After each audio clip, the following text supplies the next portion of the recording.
Okay, so let's get started. And the topic for today is we're continuing learning about epidemics and networks. And again, I'll start with a quick update on sort of what's going on and on certain numbers and how to understand them. So unfortunately, the epidemics continues, and in fact, just growing and growing. More and more countries and more people get infected. So probably, the interesting picture here showing us that, and it's color coded, it's a heat map and color coded by number of new cases, and horizontal axis is timeline. So that allows you to see certain things better. And if you notice in China, yes, the peak has passed and there is less and less and less cases reported. Unfortunately, in Italy, Spain, Iran, US, well, things growing and growing fast. Japan is quite interesting, very, very slow, almost missed it. So of course, you realize that most of those countries, this is European Union, open borders, and again, US coming with slight delay. Well, if we look at the next slide, and this is pretty much the slide, this is updated version of the slide we saw last time. Again, unfortunately, the growth rate is, there's a 35% daily increase. That's this line. And then there's a 22% daily increase. This is this line. Now, a lot of countries started on 35, and now they're going on 22. And in fact, situation in Italy is a little bit even getting better with the quarantine they introduced. The rate is dropping from 22. Now, there is actually a huge difference in between 22 daily increase and 35 daily increase. If you think about this, it's a daily increase, which means the percentile of the cases daily, and since it's exponential growth, 22 daily increase in 10 days means 7 times, and 35 daily increase in 10 days means 20 times. So it's a huge difference. And so pretty much all these countries that managed to slow the slow growth 22%, that's already a pretty big deal. Now, we also need to understand that these numbers, the numbers that we're seeing here, is a number of cases that has been confirmed, right, reported and confirmed, which means diagnosed, which really means that, take probably 10 days in between person getting infected and, during the incubation period, and then developing the sickness and then being diagnosed. And so, which means these numbers correspond to the people getting 10 days ago. On top of it, obviously not all the people who got infected, they're getting tested. And there are a lot of lighter cases. If you assume that maybe 10% actually tested, but those who were infected, then the number, well, you multiply then by 10, the number that was back 10 days ago, and then depending on the rate, it is either multiplying by 20 or by 10. So the number of actually infected people is obviously much larger than the number of reported people. Okay, so that's where we're at this moment. Well, unfortunate, but that's sort of what's happening. Now, let's look at some of the modeling and how those things actually evolve and why. This is not the first epidemics that happened in the world, and one of the most recent was, for example, SARS epidemics that covered 37 countries, 8,000 cases, and there was like a number of papers published on that. For example, there's a paper of Brockman and Helbing, 2013, that looked into simulating the propagation of the infection around the world, starting from Hong Kong. And what you see on the left is really the connectivity pattern or the world mobility, the traffic, people moving. On the right, you see it sometimes at some time after the infection started, the simulated map of the world with infection points. Now, if you look at that from slightly different point of view, and the authors introduce this notion of, effective distance that takes into account, airline lines. But, you have a center of epidemics, and then epidemics, as we talked about on the previous lecture, start spreading, right? And you see those circles, and what you see on the top here, these are the shortest path tree. So it's like shortest path tree in between different cities and airports, how they are connected. And that's what it looks like in the world. And that's how infection, if it, for example, originated from Hong Kong, that's how it would spread. By the way, notice that was a simulation. This is 40 days after infection, 50 days, 60 days, and 72 days. And you realize how fast it goes, and how many more people getting infected. And again, the main reason this is happening so fast, and governments pretty much are behind, they cannot react that quickly, is because of the exponential growth. So by looking at this, we realize that, of course, one of the main reasons the infection spreads so fast is airline traffic. It's airline traffic, and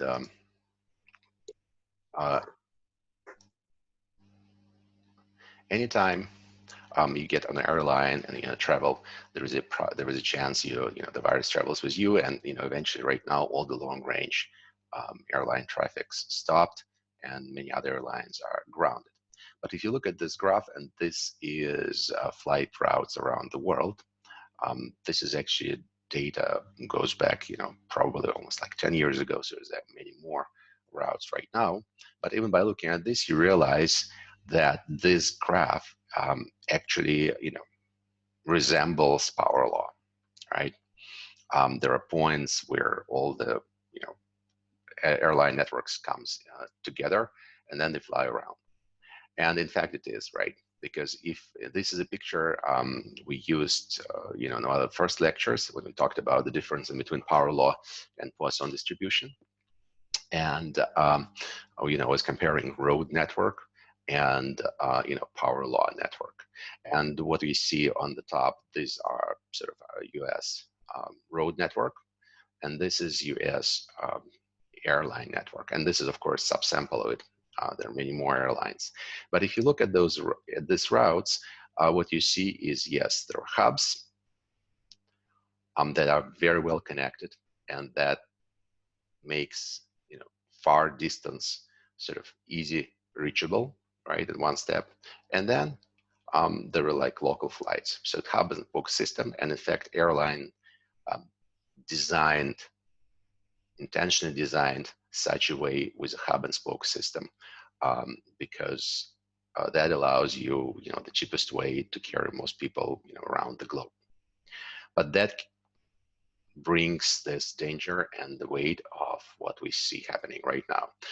Pretty much, if you look at the picture on the top or at the bottom, this is really, you should realize that if we had, for example, US had an epidemics back, before air travel, century ago, it would spread around the roads, through people moving. And so it would be quite slow migration from the epidemic center. Right now, because of their airline patterns, it quickly covers the world. Now, and in fact, this is for the airline graph, this is a power law distribution. It does follow power law distribution with gamma, the exponent of the distribution is 1.8. So it's quite small, but it's still a power law. And because it's a power law, it actually brings a lot of a lot of interesting properties and explains a lot in terms of how epidemics is spreading right now. You might think that within the simple model of contagion, the one we considered before, the compartmental, adding network will bring extra restrictions, and so it will slow down the propagation of infection. Well, in fact, it depends on the network. And as we'll see, sometimes some of the networks, and in particular power law network, is actually making infections spread faster. Okay, so before we go into the math, and now I'm switching to the actual topic of the lecture, the mathematics, let me remind you the results that we obtained last time. So we considered special compartmental models, and we looked into 3 different types of models. Model which was called SI model, SIS, and SIR. SI stands for susceptible and infected. SIS stands for susceptible, infected, and then again susceptible. SIR, susceptible, infected, and then removed. So in all those 3 models, there is slightly different dynamics, and there is slightly different results of the modeling. But in all of them, in the early time of the infection, we have an exponential growth. The exponential growth can be, different, a little bit indifferent in terms of the pace of the growth, but it is exponential, right? And that's sort of what we are unfortunately observing now. So with an SI model, the growth rate is exponent to the power beta t, where beta was this transmission coefficient, right? Which is the number of transmitted infections that happens per unit time. If you have SIS model, with an SIS model, the really sort of SI model is just, we have people who are susceptible and who are infected, and infected people infect susceptible, and that's pretty much it, right? So eventually the entire population got infected. In SIS model, we have the second process, which is susceptible people can actually recover after they, susceptible people can get infected, and after they're infected, they can get recover, but again become susceptible. And in this case, there are 2 opposing processes happening, right? People get infected and people are recovering. And those processes has, each of them has, so parameter, here is beta. Again, this is a rate of infection, and gamma is a rate of recovery.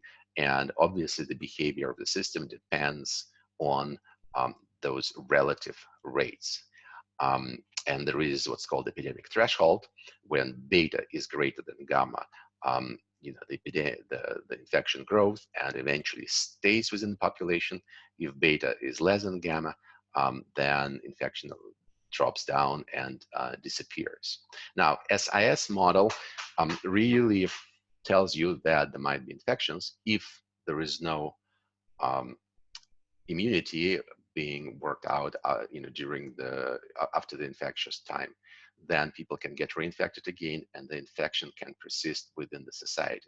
And that's, what might happening quite often, for example, with common cold. Now, SIR model means there are 3 compartments. There is a compartment S, I, and R, so susceptible people can get infected, and infected people can get recovered. And then when they're recovered, they are removed from the model, right?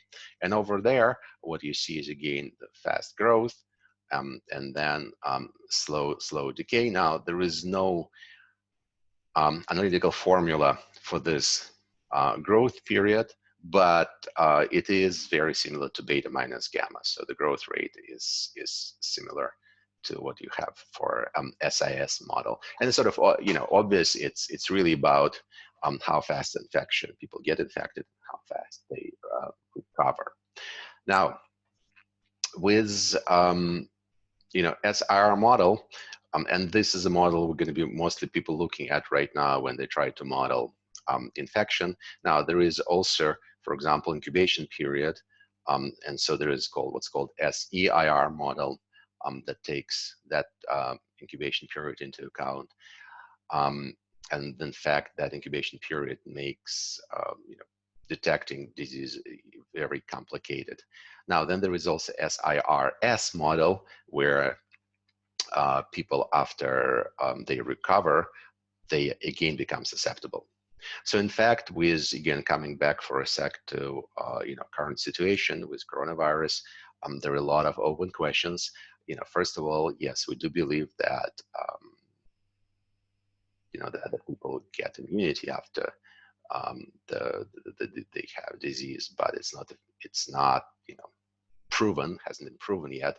So it's not very clear if it is exactly this SIR type of model, or people might get back into the population, which makes things much worse. Then there is obviously a recovery rate, and that depends on medication that's available. And beta, this is transmission rate, and as we previously talked about, this is the property, first of all, of the disease, but it's also property and the property of us interacting, right? Because this is a number of infections that happens per unit time, which means, if we stay home, increase social distancing, that number will be reduced, and so this growth rate will be reduced. Okay, so now let's switch from that compartmental model to more detailed modeling to networks. And so this is, node level modeling. So we're going to be, instead of looking at the compartments, at the pieces, the compartments, at sort of statistics of population, we'll be looking at individual nodes in the network. So this is sort of if the network is friendship network, contacts network, where nodes are people, these are individual people. If the network are cities, that will be individual cities. If the network are airports, the nodes are airports, then the prediction will be for the airports, right? And this is a probabilistic model. So what we're going to do is we're going to assign for every node probability of node being at particular state at moment t. So SIT is a probability that node I at moment time t is susceptible. XIT, probability that node I is infected, and I had to switch from I, as we used it in the previous lecture, just because not to have IIT. And R is probability that node is recovered. Now, again, we'll have parameters beta and gamma. Gamma is a recovery rate, so it's the probability to recover in a unit time delta t, right? Now, we have to a little bit adjust in beta here, because now we're talking about individual transmission, which is one-on-one. In the previous model, we looked at the overall transmission contacts per unit time. And so if I want to compare this new beta with the beta that we looked at the previous lecture, it is going to be this beta that we talk about today times average number of contacts, right? Again, because now we call beta individual transmission rate. So probability for a contact to get infected during the time delta t. In the previous model, in the previous lecture, we used beta as, and I call it here beta sub c in the compartmental model as probability of, or actually at a transmission rate overall, not one-to-one, right? And so if we have one-to-one transmission, then we need to multiply by the average number of contacts by person to get this overall transmission from that person per unit time. All right, so we're going from deterministic to probabilistic modeling, and we're going to look at the network that is connected, right? Because clearly within the network setting, if we don't have connected components, like each and every connected component is separate. So then, of course, infection cannot jump from one connected component to another. So we'll think about right now the network to being connected. And network is undirected. So matrix A is symmetric. Okay, so there are two processes we take into account. So one process is actually node infection. And let's say this is a picture, this central node, and let's say it has several nodes that are infected surrounding this node. So then the probability of the central node being infected is equal to, well, the probability of the central node being susceptible times, and then it can get infected from each and any of those of his neighbors. So you can approximate this as as a probability that the neighbors are infected times the transmission probability. So this is a probability that the node is susceptible, probability of neighbors being infected, probability of transmission during the time delta t. And here's summation over all the neighbors. Now, if it is one node that is infected, as a neighbor, well, that's just one node then. It's just one element. And then the second process we will need is node recovery. Well, this process does not depend on neighborhood. Every node recovers on its own.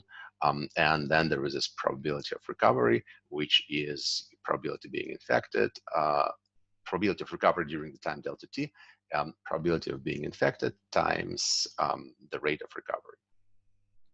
All right. Okay, so we're going to follow pretty much the same approach as we did before, and we're going to talk about SI, SIR, and SIS model in turn. So first of all, SI model. We're going from susceptible to infected. Now, again, SI now and XI, these are probabilities of node being in a particular state, in infected or susceptible state at moment t.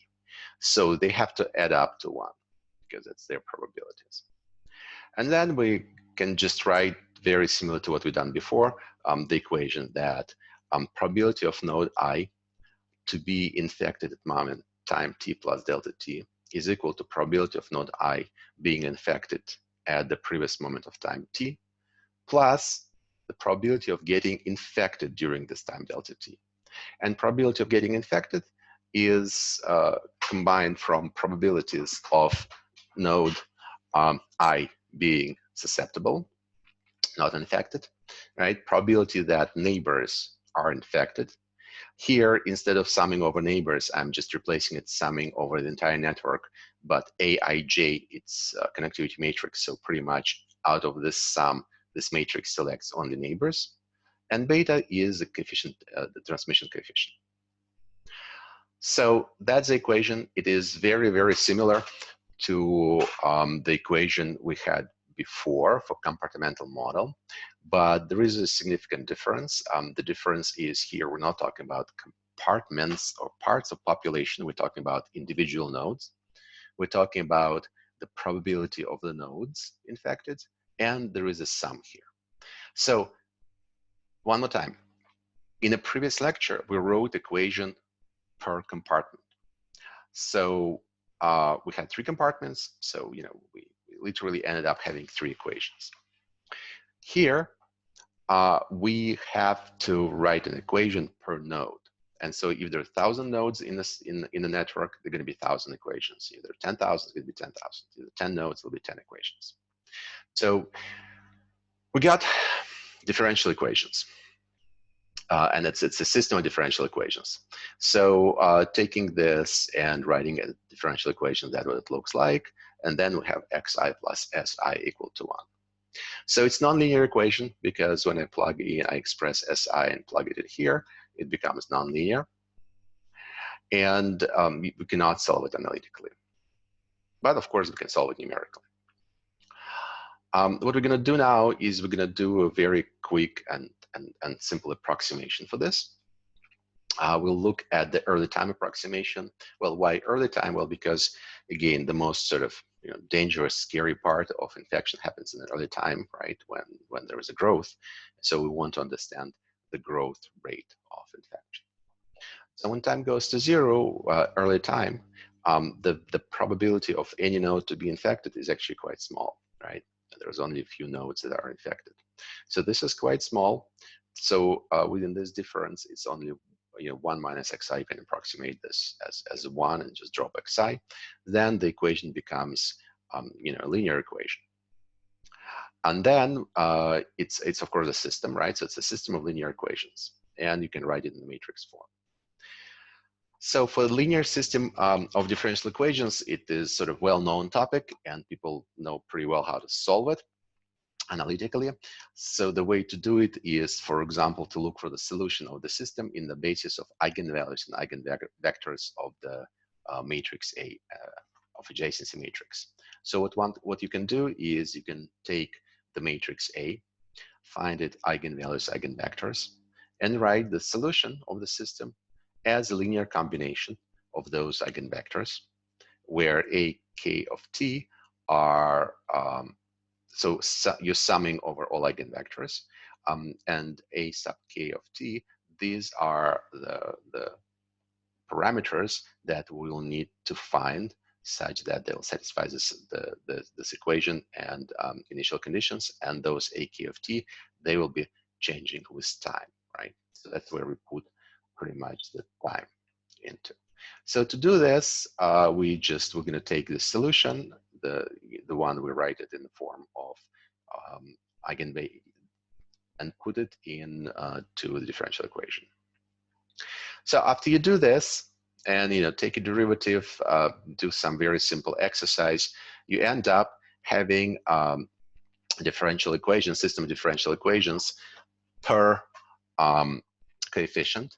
And the reason you want to do this is because here you actually get an equation per coefficient that doesn't mix up any other coefficients, and so it's very easy to resolve it because it becomes an ordinary differential equation. And so then we can get the time evolution of each of the parameters AK. And so, well, no surprise that it evolves, it changes as exponentially, beta lambda KT. And so the solution looks like that. Now, this is, important, probably the most important point of this discussion from the mathematical point of view. The exponent, instead of just having beta t, instead of just having the transmission coefficient, it's actually modulated, adjusted, if you wish, by eigenvalue. Now, if you look at the sum and you realize that eigenvalues can be different, I mean, the largest, again, we're trying to do approximation, we're not doing exact solution. We're just trying to see what's happening. The sum will be dominated by the largest eigenvalue, which is the first eigenvalue. And so the solution, x from t, is the first eigenvector times the first times the exponent, where lambda 1 is the first eigenvalue. So there are two very, very important points here, and both actually makes total sense. So first of all, the same way as similar to compartmental model, there is an exponential growth in infection. But it's not just growing with beta t, it's growing like lambda 1 beta t. And really, depending on this lambda 1, it can grow either faster than we just had in compartmental model or slower. And lambda 1 depends, it's an eigenvalue of adjacency matrix, and so it does depend on the structure of the matrix. The second point is x of t is a vector, which means it gives you probability per every node. So there's x1 of t, x2 of 3, x3, etc., and the probability of being infected is proportional to the first eigenvector. So I just want to remind you that this first eigenvector, in fact, has a name, and we used it when we talked about the node centrality. and that eigenvector, it's eigenvector centrality. So pretty much what it says, that the probability of a node being infected in the network is proportional to its eigenvector centrality, which actually makes a lot of sense, right? So it is not just the degree of the node, but it is overall connectivity. So it's, if you remember eigenvector centrality, the centrality of the node depends not only on the number of the nodes it's connected to, but on how well those nodes are connected, right? So on their degree. So it's not only node degree, but it's the degree of the neighbors. And that's what eigenvector centrality has sort of embedded in it. So the more central node connected to the more central nodes. And so those nodes with high eigenvector centrality becomes the most prone to infection with the sort of highest chance to get infected. Which again makes sense, if you think about this, it's the people who communicate a lot, who meet other people a lot, and if they meet with people who meet a lot other people, well, it's sort of obvious that they have the highest chance of getting infection. And the infection overall within population grows exponentially. So that's the result of this SI model. Now, this is a computer simulation. What we see here, remember now, XI is a probability that node I is getting infected. So what we could do is, for example, take all the nodes with certain degrees, let's say with degree 1, with degree 2, with degree 3, etc. And for each group of nodes, for a node of each degree, we can calculate, based on this probability, we can calculate fraction of susceptible or infected nodes at a particular moment of time. And then we plot those pictures. Now, again, those curves looks very, very similar to what we see before, because of course it's exponential growth. But notice that depending on amount of eigenvector centrality, depending on actually here node degree, this is pure node degree, the rate of the probability of being infected is very different, right? So the highest K gives you, of course, the steepest curve. The lowest K's give you the lowest curve. And again, this is on we're trying to make predictions on the level of individual nodes. These are just the nodes, all the nodes with say degree K equal 1. This is K equal 2. This is K equal 3. K equal 4. K equal 5. Again, this makes total sense. The more people you're in touch with, the more chances to get infection. So that's SI model. Now, we can actually try to do these things. This is a very good, very solid approach. You can write differential equations and try to solve them. Now, another approach would be to actually do simulations. And sometimes simulations are more efficient, and in fact, mathematical model might not take everything into account. Here in simulations, we have many more things under control. So let's see how this works. If I do this SI simulation, this is very simple. We start with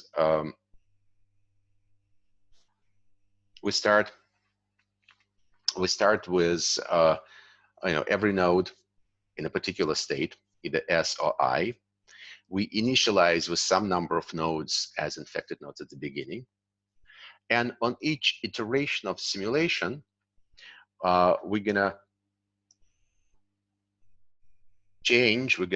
sort of flip a coin, and with the probability beta, every infected node will try to infect its nearest neighbors. And so the dynamics of the model is going to be, infected node touches infected node susceptible node. Well, you can get two infected nodes. Now, there is no recovery in this model, but let's see what happens. So this is, again, this Karate Club simple model. I put here beta equal to 0.5, which is a probability of infection of 0.5 on every iteration. So it's actually not very large. So it really means that in order to get somebody more likely infected, more or less infected, you need to meet at least him twice, right? On each interaction, the probability of infection 0.5. So we got those two nodes, nodes 6 and 7 infected, and then I just run a few iterations of this simulation. So you start getting some nodes getting infected, some not. Like for example, node 17 didn't get infected because again probabilistic, but node 1 is got infected from 7, and node 5 and node 11. Okay, keep going. Infection growth. All right, everybody got infected. So this is again very fast exponential growth. There is no way out here. It's just a matter of time. And you know, this is sort of, the graph is very rugged. There's usually only a few data points. So what I've done is on every time step of the simulation, I just literally calculated the fraction of the nodes that are infected and that are susceptible, and plot this as time, which is as iteration number within the simulation. And well, they're not smooth, but they do remind you, of course, those curves, this exponential growth curve with saturation, this S curve that we saw on the mathematical modeling, and of course, the drop off susceptible population. Could you please check out the questions in the chat? Okay. Let me see.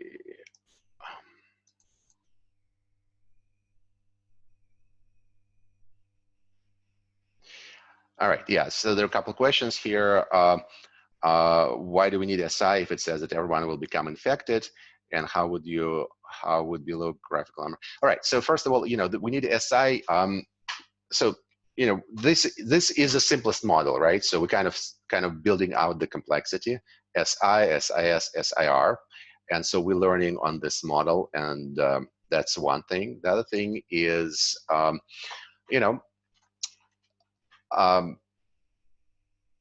we kind of operating from, you know, when we looking at the SIR model, we are, you know, operating from the assumption that people recover, you know, quickly from the disease, but that, you know, we don't know all the diseases, right? And you know, it could be that, you know, with a certain time frame, SI model would actually be even, you know, more appropriate. But you know, most of all, this is for us to understand the dynamics. And compared to other models, this model is so simple, it's manageable in terms of mathematics. How would be low graphical numerical solution for nonlinear system and SI? I'm not sure what you're asking, but the one the slide that I showed you before, where is it? This is numerical simulation of differential equations. So that's a numerical simulation that was done using those differential equations. Okay, so let's move on. Again, as SI model is sort of the basic model, two other models, they're actually much more applicable to the real life scenarios. The second one is SIS, right? So it is susceptible, infected, then becoming then person recovers and becoming susceptible again. You know, the same kind of scenario, XISI, we have infection rate, but now we have a recovery rate, right? So we have two processes working against each other. You know, we have the same type of equations. And again, like the reason we spend so much time on SI is because now I can go quickly through SIS. So what we have is a change of the probability of infection for node I depends on the neighbors, which is, again, the probability that the node was not infected, neighbors are infected, and the infection has been transmitted. And it also decreases due to the possibility for the node Xi to recover, right?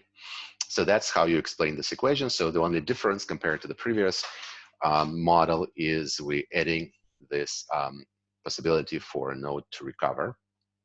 So again, we're getting into differential equations. You know, it's nonlinear. It's even more complicated than the SI. You cannot solve it precisely. So what you do is you go for early approximation the same way as we've done before. And that's what the equation looks like. you can actually modify it a little bit, write it in the following form, and you can realize that it is very similar equation to the equation we described before, but with a different matrix. So pretty much what we've done right now is we took this SIS model and converted it to SI model at early times with a different matrix. Now the matrix for this model, not anymore just adjacency matrix, but it's modified adjacency matrix. It's adjacency matrix minus this gamma over beta times I. So it's the diagonal of this matrix is modified. All right, exactly the same process. Now we have an eigenvector basis. We look for the solution eigenvector basis. We do everything the same way. And here is your solution. That's how x of t, this is a vector, the probability of infection for every node. We see it as a combination, a linear combination of eigenvectors with exponential growing factor. But now, remember and compare it to the previous model. In SI model, we just had beta lambda k. Here, we have beta lambda k minus gamma. So the same, actually, it's quite similar to, to compartmental model. There is the two processes that are opposing each other. And so that's why we see this in the exponent. So because of that, depending now on the sign of this exponent, if it is positive, the probability will be growing, right? If it is negative, it will go down to 0. And that's probably the most important finding here, is that this exponent, it's not only betas and gammas, but it is beta, lambda, and gamma. So, we talked about the sort of epidemic threshold last time, when we defined it for compartmental models, and we said, look, if beta over gamma, greater than the threshold, we have epidemics, infection survives. If beta then less, then infection dies. And for compartmental model, that epidemic threshold is 1, right? So pretty much we're saying, look, if on average a person, during his infectious time managed to infect one other person, well, that's sort of the threshold. If it infects less than 1, infection will die out. If during the time a person is sick, he infects more than 1 person, well, that's your growth. And so this is epidemic threshold, the ratio of beta over gamma. Now, in this network model, if you see here, it's not just beta over gamma, it's beta times lambda, which is the first eigenvalue, and we're comparing it to gamma. So if I'm talking about the ratio beta over gamma, we should compare beta over gamma to 1 over lambda 1. And so in network SIS model, the threshold is not 1, the threshold is 1 divided by lambda 1, where lambda 1 is the largest eigenvalue of the adjacency matrix. And that completely changes the game. The reason is that number can be small. So in fact, for some of the graphs, it can actually go to 0. And so which means there is no, and it can be small or it can be large, right? And so I mean, goes can become pretty large or can become pretty small. So if we look, and we're not going to do it today, but if you look at the properties of power law networks, and we touched on it a little bit earlier, you can actually estimate the dependence of this largest eigenvalue of the matrix on some property of the matrix, and you can approximate R as the ratio for power law networks, as the ratio of average node degree k divided by average chi-squared for this model. And that that's sort of one of the problems with infection on the network. The problem is that the epidemic threshold can become very small. All right. In fact, it can be vanishing for a certain type of networks. Now, vanishing epidemic threshold really means that it doesn't matter if you have gamma, epidemics will still grow. Typically, again, this in the original model, it was beta gain gamma. Here, we put in the structure of the network. And in some sense, it can enhance, it enhances beta. And I mean, it's clear here when you have beta times lambda minus gamma, right? Lambda greater than 1, you got beta becoming much stronger than gamma. All right. So before we go to the final model, of course, we want to do the simulations. So here we have two parameters. We have the probability of transmission beta, but we also have the recovery rate. Now, recovery rate, as you remember from the previous lecture, you can think about it as how many nodes recovered per unit of time, or 1 over recovery rate is how much on average it takes every node to recover, right? So recovery rate is 1 divided by on average recovery time. So then in order to do simulation, what we could do is we could do the following way. We could, for example, start again, with S and I nodes, initialize some nodes to be infected. And then within the model, we just keep each node infected for a few number of steps, right? That sort of connects us to the recovery. Then on each step, node with a probability beta infects its nearest neighbors, and every node stays infected 1 over gamma time steps, right, until it recovers. So there are two processes here. One is infection, right? Sort of infected node plus susceptible node. We get 2 infected nodes. The other one is recovery. So this is a simulation. I'll put recovery, 2 iterations to recover. And I put beta to be equal 0.5, so I'll keep it the same sort of probability of infection being 0.5. Let's see what happens. So here we got nodes infected, here we got nodes infected, some of them recovered. If you notice, 6, 7 was infected but recovered. There's more recovery, there is more recovery. And so what's happening is you notice that in the SIS model, as we discussed before, infection doesn't go away. Sometimes, right, depending on the ratio of beta to gamma. With this ratio, infection doesn't go away, so it persists. It's just different nodes getting sick, and some node that was previously sick can get sick again. So let's look at this one more time. So this is initially infected nodes. That's how things change.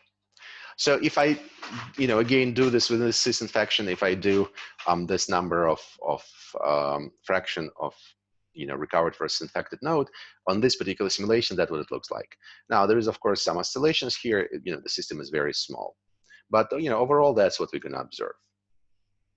Now, if within the same simulation, I reduce infection rate and make it, say, beta 0.2 here, which means, you need at least 5 sort of encounters with a person, right, to transmit a disease. Then, there will be some propagation, but eventually disease dies out. So there are 2 dramatically different scenarios. They depend on the 3 factors now. They depend on infection rate, they depend on the recovery rate, and they depend on the structure of the network. All right, so that's sort of if I plot those graphs. Now, finally, SIR model, we're kind of slowly building up our knowledge to get to this model. It's the most complicated model. Susceptible, infected, recovered. 3 probabilities, 3 states. We still have infection rate and we still have recovery rate. We have an infection equation. Now it is exactly the same as within SIS model, right? So the changes in the probability of the node being infected comes from 2 factors. It's either getting, it's increasing due to the possibility of infection from its neighbors, or decreasing due to the recovery, and due to the recovery, and then the number of recovered nodes, the probability of recovered nodes just increasing. So we can put this this equation together. Again, SI, XI, just getting more complicated. Getting more complex system of differential equations. If you look at early time evolution, at early time when we don't have a lot of recovered people, and we know there is number of infected people very small, then this model looks very similar to SIS model, the one we just considered, and so the solution will be similar to it. So on early stages, it will behave very similarly to the SIS model. And these pictures, these are lines, computed by numerically integrating that system of those equations.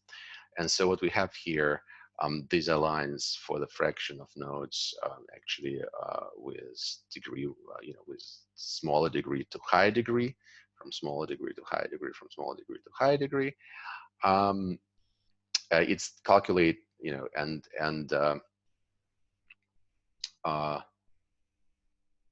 if you notice, of course, the higher the node degree, the faster, the faster the infection goes through them, right? The higher the probability, and of course, the faster, we're kind of running out of the nodes of that high degree, the faster they're getting into this recovered pool. So if we try to do this, if we try to do this as a simulation, what we need to do is, sort of very simple modification to the previous model. We initialize all nodes. We initialize all nodes into susceptible state. We initialize a few nodes to infected state. Each node stays infected for some number of steps, and on each step, every node has a probability. The infected node has a probability beta to infect its neighbors. Again, by flipping a coin and taking into account the probability, we can calculate that. And after tau steps, tau sub gamma steps, node recovers. And after it recovers, the node does not participate in any other processes. So model dynamics is infected plus susceptible. We got to infected, and then infected node can recover, and so becomes recovered. So here's a simulation. Again, putting beta 0.5, tau equal to 2. Let's see what happens. Now green are recovered. And that's what happened. Now, this is actually quite sad scenario, because what happened is within some number of originally infected node, the entire population became sick and eventually recovered or got removed. I mean, if it was just recovery, it wouldn't be that bad.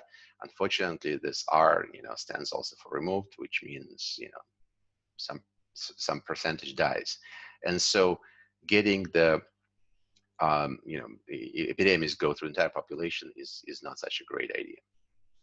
So another option, and here what we see, right? That is the SIR infection. That's number of infected, just shown on this simulation. Again, if the model were larger, that would be much smoother curve. Now, if we go for smaller beta, for a little bit less infectious disease, or more rare contacts, right? You can think about this again. This is a social network, so you can think about beta. Yes, this is a one-on-one contact every age, but you can think about beta as that beta includes not only the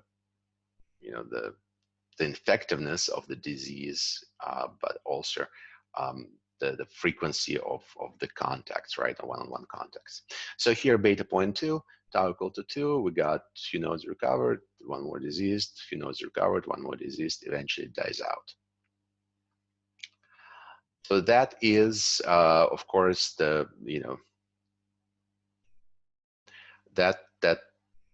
eventually means, we prevented, epidemics within the system. And there's a question if recovered means the death case. Yes, recovered, removed, so it's pretty much removed from the model, right? Yeah, and if you think about plug back, centuries ago, that's pretty much what was happening. So there is a huge difference. And again, guys, I think this is a key message here. There are a few things you can change, right? One thing, if you have a sort of stable, social system and connections, well, you can change betas, right? And that means you just reduce the frequency of interaction, or you change the graph. So that's pretty much the simulations. One last point I want to make is that really networks play significant role in the infection propagation.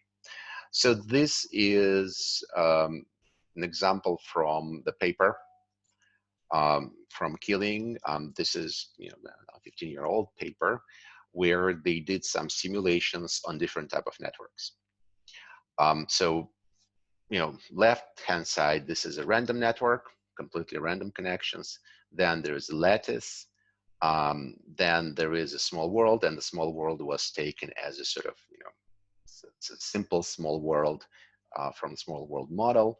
Then there is some spatial network, which means, geometric network and bunch of triangles. And then there is a scale-free network. So if you think about, those networks, they clearly will have different ways infection spreads in them. If you think about lattice network, it probably, let's say, infection stage starts here. Well, it will spread, but it will be spreading slowly, right? Versus power law network. It takes, a few nodes with infection. Very quickly, infection reaches the node of high degree, right? Those hubs that exist in power law network. And then those hubs instantly infect lots and lots of nodes. And so this is the result of the simulation. This is that spike that we saw in SIR model, right? The number of infected people as a function of time in these networks. And if you notice, yes, regular grid has the slowest, and scale-free network has the steepest sort of rush, right? Steepest slope here. It's, the other steep slope is, of course, for the random network. So what does it mean? Well, it means this structure which is sort of lattice. This is where, people are compartmented, right? So where we are sort of separated and we have minimal interactions among each other, right? Versus this is sort of normal social network. Remember, social network has this also power law distributions. We have people who know a lot of people. So it means that, the way we are in society, we are unfortunately set up for those epidemics to go very, very fast because of a scale-free network. And the only way we can deal with it is, if we, at this moment, if we increase social distances.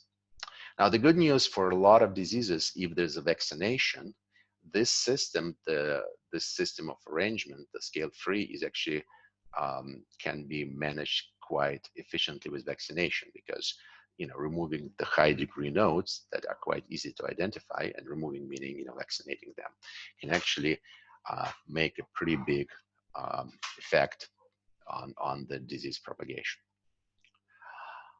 All right, so that's it with this network. So any questions?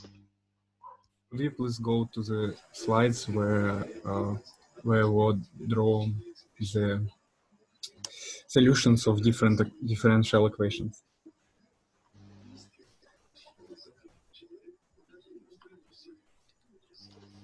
I'll try to get there.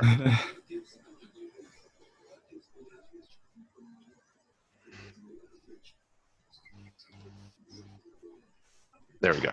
Yeah. Do I understand correctly that that nodes different? That the only thing that defines the node is its degree. So if two nodes have the same degree, that they will behave the same. So in this picture, it's aggregated for nodes of the same degree. It's this picture. Now, the solution itself is calculated per node. And so nodes, for example, with exactly the same degree, can have very different positioning within the network. That is, for example, reflected in eigenvector, right? Notice that for every node, the probability of, x from t is a vector, so it's xi, right? For every node, the probability of infection is proportional to the value, the corresponding value in eigenvector, right? And eigenvector depends on all the structure. So every node will have its own probability of infection that depends on the positioning on the node. But here, just for the sake of this picture, right, instead of drawing things for every node, we calculated, the authors actually calculated, averaged for nodes of different degrees. Does it make sense? Yes, it's clear now. Okay.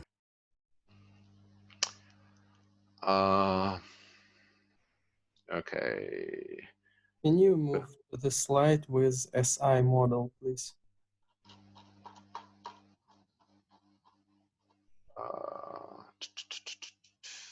Which one? Yeah, this one. It seems like sometimes we treat time like a discrete variable and sometimes like a continuous variable. So I wanted to figure out when we write here delta t, do we mean delta t as infinitesimal, or is it just some increase? Okay, good point. Look, it depends on what we want to do, right? So right now, this equation is written in literally almost in differences. Then I would say, okay, here let's take delta t, limit delta t goes to 0. Then this becomes a differential equation, right? I can do it here, but if I want to do simulations, for example, then I will use time and delta t, stepwise.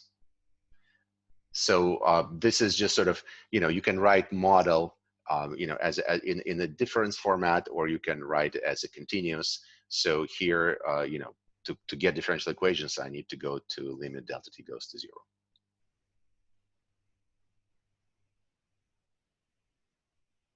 Okay. Okay, thank you. All right, guys. Well, I really wish you know we had better overall situation right now. But at least I hope this this lectures gives you some understanding of what's going on and why it is so important to stay home. If not for your own sake, it's for the sake of overall the rest of the population who are can be much more susceptible to disease. All right, and I also hope that next time we talk, things gets better, and stay safe, stay healthy.